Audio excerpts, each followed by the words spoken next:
तो वही आपको बता दें, रुझानों में एक बार फिर एनडीए 288 सीटों पर, वही इंडिया अलायंस 220 सीटों पर आ चुकी है।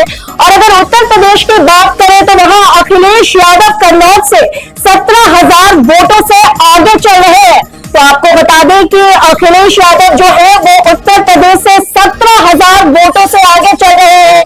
वहीं मंडी से जो है कंगना रनौत आगे चल रही है।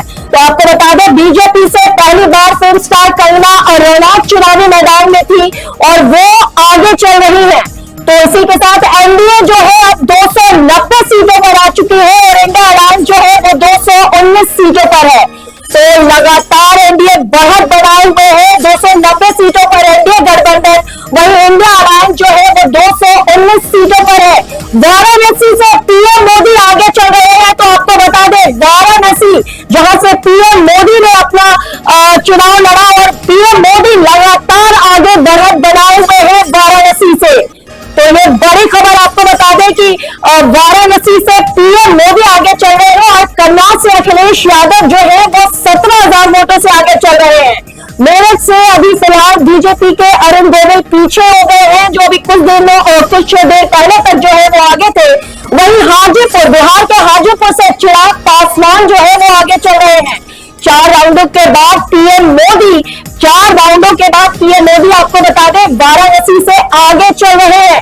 वहीं सुल्तानपुर से मेनका गांधी जो है वो अब पीछे हो गए हैं। आजमगढ़ से बीजेपी के दिनेश निरहुआ भी अभी पीछे चल रहे हैं। लेकिन वाराणसी से आपको बता दें कि पीएम मोदी लगातार आगे चल रहे हैं। फिरोजाबाद से अक्षय यादव आगे चल रहे हैं। आपको बता दें, फिरोजाबाद से लगातार अक्षय यादव आगे चल रहे हैं और एमपी से राजगढ़ से दिग्विजय सिंह पीछे चल रहे हैं। तो आपको बता दें, एनडीए गठबंधन जो है वो 290 सीटों पर, अभी 291 सीटों पर आ गई और इंडिया अलायंस जो है वो 220 सीटों पर सिमट चुकी है।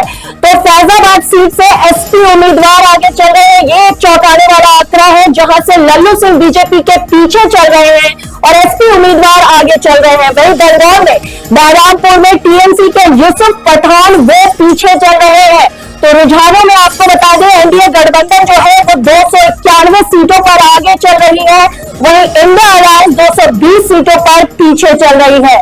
और अमेठी में भी चौंकाने वाले आंकड़े हैं। स्मृति ईरानी वहां से पीछे चल रही है, जो कि 2019 में उन्होंने बड़ी जीत हासिल की थी अमेठी से, लेकिन अभी वो पीछे चल रही है, कांग्रेस के उम्मीदवार से वो पीछे चल रही है। तो रुझानों में एनडीए गठबंधन जो है वो 290 सीटों पर, वहीं इंडिया अलायंस 221 सीटों पर। वर्धमान दुर्गापुर से क्रिकेटर कीर्ति आजाद, पूर्व क्रिकेटर कीर्ति आजाद आगे चल रहे हैं। तो आपको बता दें, रोहतक से कांग्रेस के दीपेंद्र हुड्डा आगे चल रहे हैं। हरियाणा रोहतक के कांग्रेस से और दीपेंद्र हुड्डा जो है वो आगे चल रहे हैं और कांग्रेस 6 सीटों पर आगे चल रही है हरियाणा में। तो एनडीए लगातार एनडीए गठबंधन जो है वो लगातार बढ़त बढ़ाए हुए हैं, 290 सीटों पर आ चुकी है। अमित शाह, गृह मंत्री अमित शाह 1.5 लाख वोटों से आगे चल रहे हैं। वहीं गुरुग्राम से अगर हम बात करें तो कांग्रेस के राज बब्बर आगे चल रहे हैं।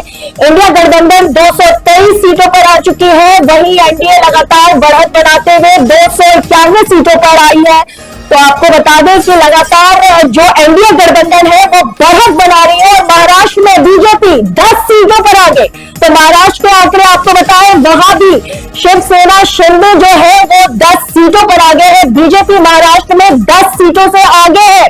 तो शिवसेना यूडीपी की अगर हम बात करें तो वो 60 सीटों पर आगे चल रही है।